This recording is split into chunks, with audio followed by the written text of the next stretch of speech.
Hi hello friends, ಎಲ್ಲರಿಗೂ ನಮಸ್ಕಾರ. Welcome back to Pavagada cooking vlog. ಇವತ್ತಿನ ವಿಡಿಯೋದಲ್ಲಿ ಗಣೇಶನ ಹಬ್ಬದ ಪೂಜೆಯ ವಿಡಿಯೋ ಇರುತ್ತೆ. ಸಾಧ್ಯವಾದರೆ ನನ್ನ ತವರೂರಿನಲ್ಲಿ ಮಾಡಿರುವ ಗಣೇಶನ ಹಬ್ಬದ ವಿಡಿಯೋ ಸಹ ಶೇರ್ ಮಾಡ್ತೀನಿ.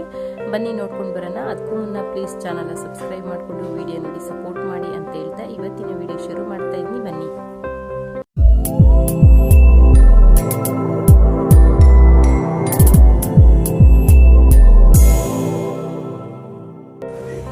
ವಿಡಿಯೋ ಶುರು ಮಾಡೋದಕ್ಕಿಂತ ಮುಂಚೆ ಈ ಪುಟಾಣಿ ಮಕ್ಕಳು ಗಣೇಶನ ಬಗ್ಗೆ ಒಂದು ದೊಡ್ಡ ಮಾಹಿತಿಯನ್ನು ತಿಳಿಸ್ಕೊಡ್ತಾ ಇದ್ದಾರೆ. ಸಾಮಾನ್ಯವಾಗಿ ಎಲ್ಲರೂ ಗಣೇಶನ ಹಬ್ಬ ಮಾಡ್ತೀವಿ, ಆದರೆ ಅದರ ಹಿನ್ನೆಲೆ ಮಾತ್ರ ನಾವು ತಿಳ್ಕೊಂಡಿರಲ್ಲ. ಆದರೆ ಈ ಪುಟ್ ಮಕ್ಕಳು ನಮಗೆ ಗಣೇಶನ ಹಬ್ಬದ ಬಗ್ಗೆ ಮಾಹಿತಿನ ತಿಳಿಸ್ಕೊಡ್ತಾ ಇದ್ದಾರೆ. ನೋಡ್ತಾ ಇರಿ. ಅಷ್ಟರಲ್ಲಿ ನಾನು ಪೂಜೆಗೆ ರೆಡಿ ಮಾಡ್ಕೊಳ್ತೀನಿ.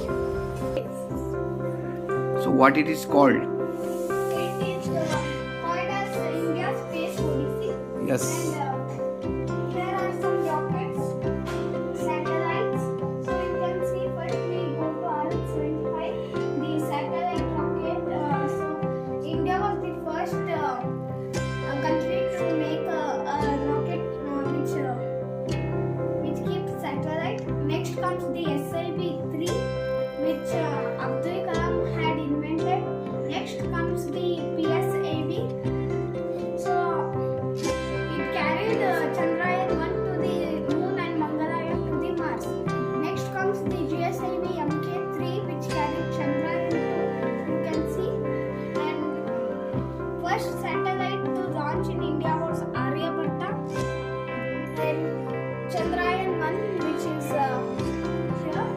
And this comes the Vikram lander, and that side comes the Mangalayaan. Inside this there is a satellite.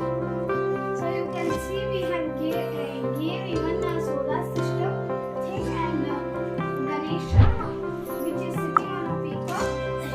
So this is astronauts, rockets, and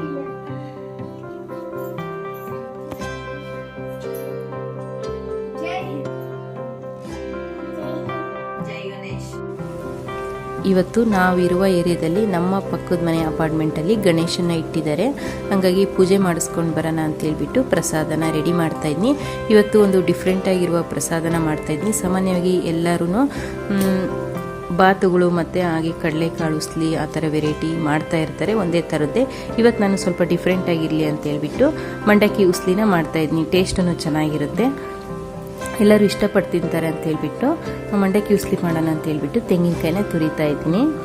ತುರಮಣೆಯಲ್ಲಿ ತೆಂಗಿನಕಾಯಿನ ತುರಿತಾ ಇದ್ದೀನಿ. ಅದಾದ ನಂತರ ಈಗ ಒಗ್ಗರಣೆಗೆ ಒಂದು ಮೀಡಿಯಮ್ ಸೈಜು ಒಂದು 3 ರಿಂದ 4 ಈರುಳ್ಳಿ, ಹಾಗೆ ಖಾರಕ್ಕೆ ಒಂದು 8 ರಿಂದ 10 ಹಸಿಮೆಣಸಿನಕಾಯಿ ಸಹ ಕಟ್ ಮಾಡ್ಕೊಳ್ತಾ ಇದ್ದೀನಿ.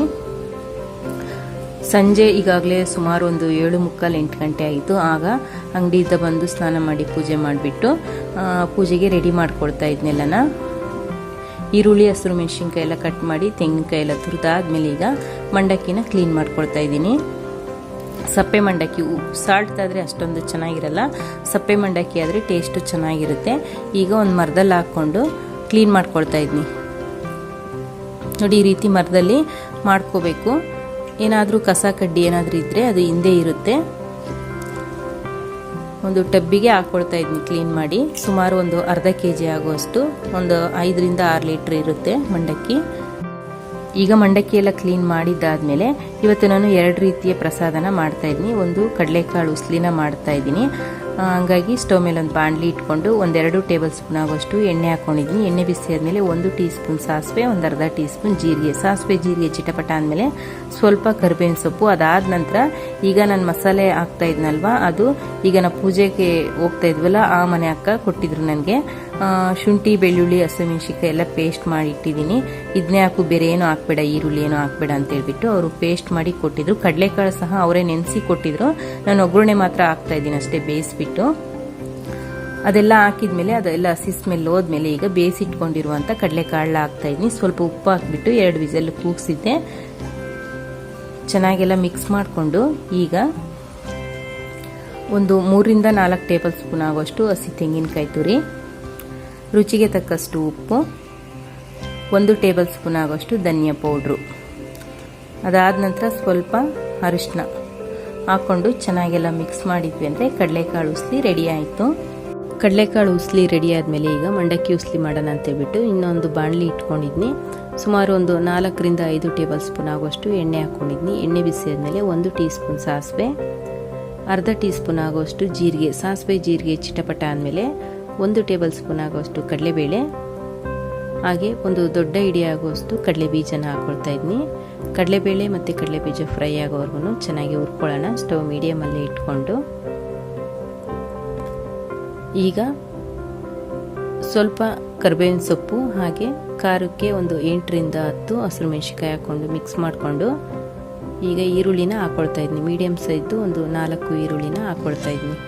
ಈರುಳ್ಳಿ ಬೇಯೋ ಅಷ್ಟರಲ್ಲಿ ಮಂಡಕ್ಕಿನ ತೊಳ್ಕೊಳ್ಳೋಣ. ಮುಂಚೆನೇ ತೊಳೆದಿಡಬಾರ್ದು, ಅವಲಕ್ಕಿ ತೊಳೆದಿಡ್ತೀವಲ್ವ ಆ ರೀತಿ ತೊಳೆದಿಡಬಾರ್ದು, ಚೆನ್ನಾಗಿರಲ್ಲ, ಮೆತ್ತಗಾಗ್ಬಿಡುತ್ತೆ. ಹಂಗಾಗಿ ಒಗ್ಗರಣೆಗೆ ಇಟ್ಬಿಟ್ಟು ನಾವು ಮಂಡಕ್ಕಿನ ತೊಳ್ಕೊಬೇಕು. ಇದಕ್ಕೂ ಸಹ ನಾನು ಮೀಸಲೀರನ್ನೇ ತಂದಿಟ್ಟಿದ್ದೀನಿ, ಕ್ಯಾನ್ ನೀರು. ಟಬ್ಬಿಗೆ ಹಾಕೊಂಡ್ಬಿಟ್ಟು ನೀರನ್ನ ಚೆನ್ನಾಗಿ ತೊಳಿತಾ ಇದ್ದೀನಿ. ಈ ರೀತಿ ಹಿಂಡಬೇಕು, ಕೈಯಲ್ಲಿ ಚೆನ್ನಾಗಿ ಪ್ರೆಸ್ ಮಾಡಬೇಕು. ನೀರು ಇರಬಾರ್ದು, ಚೆನ್ನಾಗಿರಲ್ಲ, ಇಲ್ಲಾಂದರೆ ಮೆತ್ತಗಾಗ್ಬಿಡುತ್ತೆ ಬೇಗ. ಈ ರೀತಿ ನೀರನ್ನ ಹಿಂಡಬೇಕು. ಹಿಂಡ್ಬಿಟ್ಟು ಇನ್ನೊಂದು ಪಾತ್ರೆಗೆ ಹಾಕ್ಕೊಳ್ತಾ ಇದ್ದೀನಿ. ಹಾಕ್ಕೊಂಡ್ಬಿಟ್ಟು ಈಗ ಇದರಲ್ಲೇನೆ ರುಚಿಗೆ ತಕ್ಕಷ್ಟು ಉಪ್ಪು ಮತ್ತು ಹಸಿ ತೆಂಗಿನಕಾಯಿ ತುರಿನ ಈ ಪಾತ್ರೆಗೆ ಹಾಕ್ಕೊಂಡು ಮಿಕ್ಸ್ ಮಾಡ್ತೀನಿ. ಒಗ್ಗರಣೆಗೆ ಹಾಕೋ ಬದಲು ಈ ರೀತಿ ಮಂಡಕ್ಕಿಗೆ ಹಾಕಿ ಮಿಕ್ಸ್ ಮಾಡಿದರೆ ಟೇಸ್ಟ್ ಚೆನ್ನಾಗಿರುತ್ತೆ. ಉಪ್ಪು ಎಲ್ಲ ಚೆನ್ನಾಗಿ ಹಿಡಿಯುತ್ತೆ ಮಂಡಕ್ಕಿಗೆ. ಕಾಯಿ ಸಹ ಅಷ್ಟೇ ಹಸಿದೇ ಹಾಕಬೇಕು, ಚೆನ್ನಾಗಿರುತ್ತೆ. ನಾವು ಒಗ್ಗರಣೆಗೆ ಬಿಸಿ ಮಾಡಾಕಿದ್ರೆ ಅಷ್ಟೊಂದು ಟೇಸ್ಟ್ ಇರಲ್ಲ. ಹಂಗಾಗಿ ನಾನು ಇದಕ್ಕೆ ಮಿಕ್ಸ್ ಮಾಡ್ತಾ ಇದ್ದೀನಿ. ಈ ಕಡೆ ಒಗ್ಗರಣೆ ಎಲ್ಲ ಚೆನ್ನಾಗಿ ಬೆಂದಿದೆ, ಈರುಳ್ಳಿ ಎಲ್ಲನ. ಈಗ ಸ್ವಲ್ಪ ಅರಿಶಿನ ಹಾಕ್ಕೊಳ್ತಾ ಇದ್ದೀನಿ ಕಲರ್ಗೋಸ್ಕರ. ಹಾಕ್ಕೊಂಡು ಚೆನ್ನಾಗೆಲ್ಲ ಮಿಕ್ಸ್ ಮಾಡ್ಕೊಳ್ಳೋಣ. ಈ ಗೊಜ್ಜನ್ನ ಈ ಪಾತ್ರೆಗೆ ರೆಡಿ ಮಾಡಿ ಇಟ್ಕೊಂಡಿದ್ವಲ್ವ ಮಂಡಕ್ಕಿನ, ಅದಕ್ಕೆ ಮಿಕ್ಸ್ ಮಾಡ್ಕೊಳ್ಳೋಣ. ಇದನ್ನೇನು ಹುರ್ಕೊಳ್ಳೋದು ಬೇಡ. ಮತ್ತೆ ಈ ಗೊಜ್ಜಾಗಿ ಮಿಕ್ಸ್ ಮಾಡಿದ್ವಿ ಅಂದರೆ ಆಯಿತು. ತುಂಬ ಚೆನ್ನಾಗಿರುತ್ತೆ ಮಂಡಕ್ಕಿ ಉಸ್ಲಿ. ಬಿಸಿ ಅವಾಗ ಮಾಡಿ ಅವಾಗ ತಿನ್ನಬೇಕು, ಟೇಸ್ಟಿಯಾಗಿರುತ್ತೆ. ಸ್ವಲ್ಪ ತಣ್ಣಗಾದ್ರೂ ಅಷ್ಟೊಂದು ಚೆನ್ನಾಗಿರಲ್ಲ, ಅವಾಗ ಮಾಡಿ ಅವಾಗ ತಿನ್ನಬೇಕು. ನಾನು ಎಲ್ಲರೂ ಸಾಮಾನ್ಯವಾಗಿ ಕಡಲೆಕಾಳು ಉಸ್ಲಿ ಮತ್ತು ಅವಲಕ್ಕಿ, ಪುಳಿಯೋಗರೆ, ಚಿತ್ರಾನ್ನ ಎಲ್ಲ ಮಾಡಿಸ್ತಾ ಇರ್ತಾರೆ. ಇದೊಂದು ಸ್ವಲ್ಪ ಡಿಫ್ರೆಂಟ್ ಆಗಿರುತ್ತೆ ಅಂತ ಹೇಳ್ಬಿಟ್ಟು ನಾನು ಇದನ್ನೇ ಮಾಡಿದೆ. ಟೇಸ್ಟ್ ಚೆನ್ನಾಗಿತ್ತು.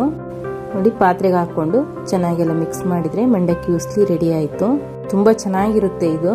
ಕಡಲೆಕಾಳು ಉಸ್ಲಿ ಮತ್ತು ಮಂಡಕ್ಕಿ ಉಸ್ಲಿ ಎರಡೂ ಪ್ರಸಾದಕ್ಕೆ ರೆಡಿ ಮಾಡಿದ್ನಿ. ಎಲ್ಲ ರೆಡಿ ಮಾಡಿಬಿಟ್ಟು ಈಗ ಗಣೇಶನಿಗೆ ಪೂಜೆ ಮಾಡಿಸ್ಕೊಂಡು ಹೋಗೋಣ ಅಂತ ಹೇಳ್ಬಿಟ್ಟು ನಮ್ಮ ಅಂಗಡಿ ಎದುರುಗಡೆ ಇರುವ ಅಪಾರ್ಟ್ಮೆಂಟ್ ಮನೆಗೆ ಬಂದಿದ್ದೀನಿ. ನೋಡಿ ಎಷ್ಟು ಚೆನ್ನಾಗಿ ಗಣೇಶನಿಗೆ ಡೆಕೋರೇಷನ್ ಮಾಡಿದ್ದಾರೆ ಅಂತ. ಈ ರೀತಿ ಡೆಕೋರೇಷನ್ ಮಾಡಿರೋದು ಈ ಮನೆಯ ಮಕ್ಕಳು, ಪುಟಾಣಿ ಮಕ್ಕಳು ಮಾಡಿರೋದು. ಎಷ್ಟು ಚೆನ್ನಾಗಿ ಮಾಡಿದ್ದಾರೆ ನೋಡಿ. ನೋಡಿ, ಈ ಮಕ್ಕಳು ಮಾಡಿರೋದು, ಇಷ್ಟು ಪುಟಾಣಿ ಮಕ್ಕಳು ಅಷ್ಟು ಚೆನ್ನಾಗಿ ಡೆಕೋರೇಷನ್ ಮಾಡಿದ್ದಾರೆ. ಅವರು ಪೂಜೆಗೆಲ್ಲ ರೆಡಿ ಮಾಡ್ಕೊಳ್ತಾ ಇದ್ದಾರೆ ಮಹಾಮಂಗಳಾರತಿಗೆ ಅಂತ ಹೇಳ್ಬಿಟ್ಟು. ನಾನು ತಂದಿರೋ ಪ್ರಸಾದ ಎಲ್ಲ ಅಲ್ಲಿ ಇಟ್ಟಿದ್ದೀನಿ. ಈಗ ಮಹಾಮಂಗಳಾರತಿಗೆ ರೆಡಿ ಮಾಡಿದ್ದಾರೆ. ನಾನು ದೇವ್ರಿಗೆ ಆರತಿನ ಮಾಡ್ತಾ ಇದ್ದೀನಿ. ಆರತಿ ಮಾಡಬೇಕಾದ್ರೆ ಗಣೇಶನ ಭಕ್ತಿಗೀತೆಗಳನ್ನ ಹೇಳ್ತಾ ಇದ್ರು. ಅವ್ರು ಹೇಳ್ತಾ ಇರೋದು ಕೇಳ್ತಾ ಇದ್ರೆ ಇನ್ನೂ 1 ಗಂಟೆ ಇದೇ ಥರ ಹೇಳಿ ಕೇಳೋಣ ಅನ್ನಿಸ್ತಾ ಇತ್ತು. ಅಷ್ಟು ಚೆನ್ನಾಗಿ ಹೇಳ್ತಾ ಇದ್ರು. ಈ ಮನೆ ಪುಟ್ಟ ಮಕ್ಕಳು ಸಹ ಹೇಳ್ತಾ ಇದ್ರು. ಅವರು ವಾಯ್ಸ್ ಕೇಳ್ತಾ ಇದ್ರೆ ಇನ್ನೂ ಸ್ವಲ್ಪ ಕೇಳೋಣ, ಯಾಕಪ್ಪ ನಿಲ್ಲಿಸಿದ್ರು ಅನ್ನಿಸ್ಬಿಡ್ತು. ಅಷ್ಟು ಚೆನ್ನಾಗಿ ಹೇಳ್ತಾ ಇದ್ರು. ಅದರಲ್ಲೂ ಈ ಮನೆ ಅಣ್ಣ ಅಂತೂ ತುಂಬ ಚೆನ್ನಾಗಿ ಹೇಳ್ತಾ ಇದ್ರು. ಅವ್ರ ಧ್ವನಿ ಅಂತೂ ಕೇಳ್ತಾ ಇರ್ಬೇಕು ಅನ್ನಿಸ್ತಾ ಇತ್ತು, ಅಷ್ಟು ಚೆನ್ನಾಗಿ ಹೇಳಿದ್ದಾರೆ. ಇಲ್ಲಿ ನಾನೀಗ ವಾಯ್ಸ್ ಏನು ಕೊಡ್ತಾ ಇಲ್ಲ, ಅವ್ರು ಹೇಳಿರೋದನ್ನ ನೀವು ಒಂದ್ಸಲ ಕೇಳಿ ಖುಷಿ ಪಡಿ.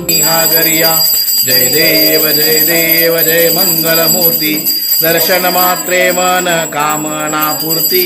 ಜಯ ದೇವ ಜಯ ದೇವ ಲಂಬೋದರ ಪೀತಾಂಬರ ಫಣಿವರ ವಂದನಾ, सरल सोंड वक्र तुंड त्रिनयना, दास रामाचा वाटपा हे सदना, संकष्टी पावे निर्वाणी रक्षावे सुरवर वंदना. जय देव जय देव जय देव जय देव जय मंगल मूर्ती, दर्शन मात्रे मन कामना पूर्ती. जय देव जय देव त्रिगुणात्मक त्रिमूर्ती दत्त हा जाना, त्रिगुणी अवतार त्रैलोक्य राणा, नेती नेती शब्द न ये अनुमाना, सुरवर मुनिजन योगी समाधी नये ध्याना. जय देव जय श्री गुरुदत्ता, आरती मोवाळीता हरली भवचिंता. जय देव साभायंतरी तू एक दत्त, आभाग्यासी कैंची कळेही मात, पाराही परतली तेथे कैचा आहे हेत, जन्मा मरणाचा पुरविल्यासे अंत.